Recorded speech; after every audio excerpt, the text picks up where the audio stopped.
Turkey's heartland, the high plateau of central Anatolia, has been inhabited for at least 8 millennia. Among its most famous regions is Cappadocia, mentioned in the Bible and known today for its eerie volcanic landscape and delicious local wines.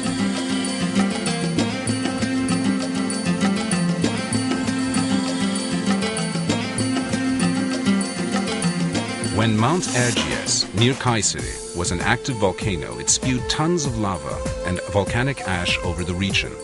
The ash solidified into soft rock that was later eroded by wind and water into valleys, plateaus, gorges, caves, and pinnacles.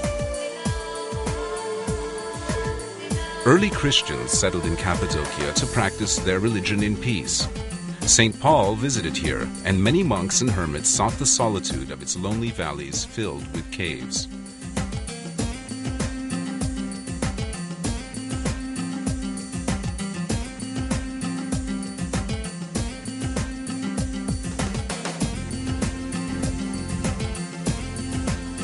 Today, Cappadocia is Turkey's most visually striking region.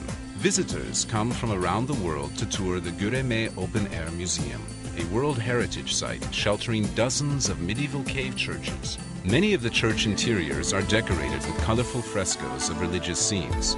Perhaps the finest are the dark church, called Karanlık Kilise in Turkish, and the church of the Buckle, or Tokalı Kilise.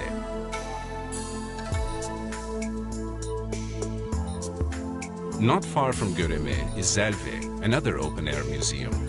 3 steep valleys come together to form this historic area, which is also filled with ancient cave churches and dwellings. The Zelve valleys were actually inhabited until the 1950s. By that time, erosion had threatened the structural integrity of many caves, and there was a risk of collapse, so the inhabitants were resettled nearby. Dominating the Cappadocian skyline is the natural fortress of Uçhisar, rising above the town of the same name. This great rock promontory, 60 meters high, was hollowed out and made into a fortress by early settlers. Today, visitors climb to the top through a system of caves and passages to enjoy the spectacular panoramic views from the top. The town of Avanos, on the banks of the Kızılırmak River, is famous for its colorful Cappadocian carpets and red clay pottery.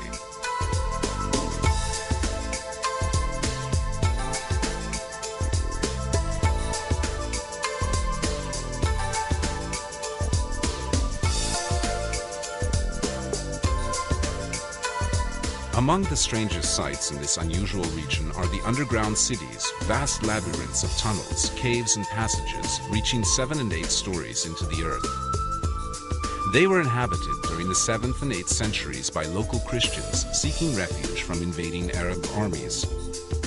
36 underground cities, large and small, have been discovered in Cappadocia. Each underground refuge has kitchens, wine and olive presses, dining halls, stables, sleeping rooms, storage areas, deep wells, ventilation shafts, and even churches.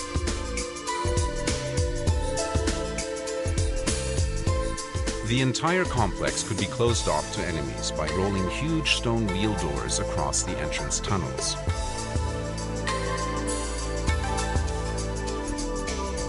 Konya, to the west of Cappadocia, was an important city in Roman times. During the Middle Ages, it was one of the chief way stations on the Silk Road, and also the capital of a flourishing empire established by the Seljuk Turks.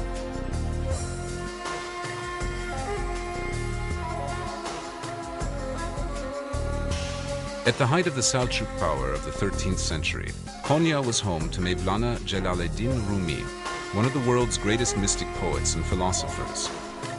Rumi's disciples became the whirling dervishes, Sufi mystics who seek spiritual communion with God through a captivating circular dance.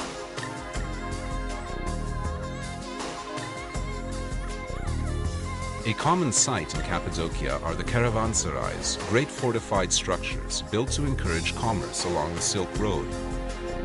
Wealthy Seljuk Turkish benefactors, both men and women, provided funds to build them. They also provided daily food for caravaneers, fodder for the animals, mosques for worship, baths, and medical and veterinary care. Caravanserais were built about 20 kilometers apart, a day's travel by camel caravan. Over 100 of these fine buildings can still be seen in Turkey, many of them in Cappadocia.